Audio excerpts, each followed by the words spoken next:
Бейиш нуру. Жер шарынын формасы кандай? Жер шарынын формасы кандай? Аты айтып тургандай, шар формасында да, деп жооп беребиз дароо. Ушуну да билбейсиңби деп күлүшүбүз мүмкүн атүгүл.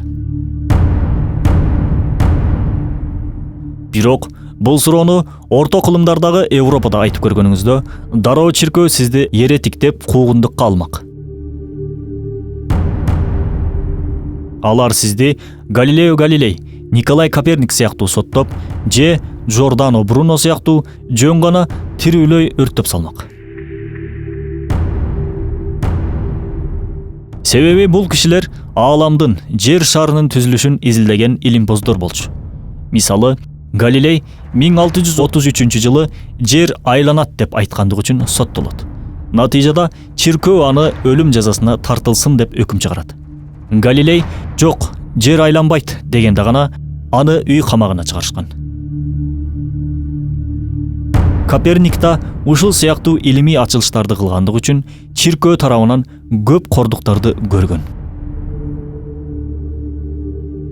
Бруно да планеталар күн системасынын айланасында айланары сыяктуу илимий көз караштарды айткан. Натыйжада 8 жыл түрмөдө жаткан. Илимий көз караштарынан баш тартпагандыгы үчүн чиркөө ага канын агызбай өлтүргүлө деген өкүм чыгарат.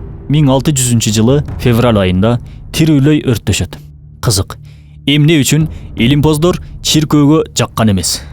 Себеби чиркөөнүн христиан попторунун көз карашы боюнча жер шарынын формасы табак сыяктуу жалпак деп эсептешкен. Ушул жерден чиркөө өзүнүн жомок идеясын сактап калуу үчүн илимпоздорду жок кылып турган. Илим өнүгүп кетсе, чиркөөнүн таасири азайып, бийлик чиркөөдөн кетип калмак. Ошон үчүн чиркөө илимге каршы болуп, душман болуп келген. Бул өзүнчө чоң тема болгондуктан кийинки чыгарылыштарда бул темага кайрылалы. Азыр болсо өзүбүздүн темабызды улайлы. Илим техника өнүгүп, изилдөөлөрдүн натыйжасында жер шарынын формасы шар сыяктуу болгондугу аныкталды. Демек, жер шарынын формасы табак сыяктуу эмес экен.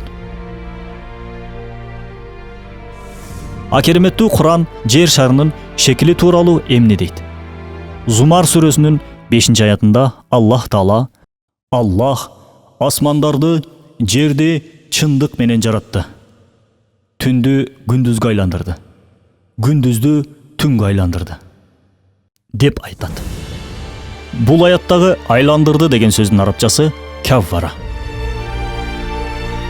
Каввара сөзү топ сыяктуу болгон нерсенин үстүнө бир нерсени ороо деген мааниге келет. Мисалы, башка селдени айлантып орогондой. Ошол сыяктуу эле аяттын түз маанисин алсак, түндү күндүздүн үстүнө, ал эми күндүздү түндүн үстүнө ородук деп айтууда. Демек, түндү жана күндүздү жерге орош үчүн жер тоголок болуш керек. Ородук деген сөздөн улам жердин тоголок экендигине ишарат кылууда Куран. Дагы бир башка аятта Аллах Таала мындан кийин жерди төшөдү деп айтууда. Бул жерде төшөдү деген мааниге келген даха сөзү дахф сөзүнөн келип чыгат. Дахф сөзү тоголок болгон нерселерге карата айтылат. Мисалы, жаш балдар жерди казып таштарды ыргытып ойноосуна, жаңгактарды тоголотуп ойноолоруна дахф делинет. Төө куштун уя кура турган жериндеги таштарды тазалоосуна, жумурткаларын оңдоосуна ушул сөз колдонулат. Демек, Аллах бул аят менен да жер шары жумуртка өңдүү тоголок болгондугун кыйытылган мааниде айтууда. Ушул жерден суроо туулат. Эмне үчүн Аллах жер шарынын тоголок экендигин ачык эле айтып койгон эмес? Бул суроонун көптөгөн жооптору бар. Биз бирөөсүн эле айталы. Элестетиңиз, 14 кылым мурун илим техника өнүгө элек бир доордо жер тоголок деп ачык эле түз эле айтып койгондо, кээ бирлер бул акыйкатты акылына сыйдыра алышмак эмес. Кантип эле деп кайра динден чыгып кетүүсү мүмкүн эле. Ошон үчүн Аллах келечекке ыңгайлуу кылып кыйытылган мааниде айтууда. Демек, Куран пайгамбарыбыз саллаллаху алейхи вассаламдын сөзү эмес. Куран жерди тоголок, шар сыяктуу кылып жараткан заттын сөзү, Аллахтын сөзү. Жогоруда аталган 3 илимпоз Галилей, Коперник, Бруно мусулман болгондо, балким алардын бул ачылыштары ислам дүйнөсүндө өтө жакшы түрдө кабыл алынып, алар абройлуу түрдө жашап өтүшмөк. Ислам дини илим билимди парз кылган. Себеби илимдердин булагы бул Куран. Урматтуу көрөрмандар, бул видеодон кийин дагы бир суроо туулушу мүмкүн. Куранда бүткүл илимдер бар болсо, ислам дини туура дин болгон болсо, эмне үчүн соңку доордогу көп ачылыштар Европада ишке ашып келет? Эмне үчүн биз мусулмандар европалыктардай ачылыштарды кыла алган жокпуз? Эмне үчүн алардан илимде, техникада артта калдык? Бул суроонун жообун кааласаңыздар, кийинки чыгарылыштарда айталы. Жообун угууга кызыгып жатасыздарбы?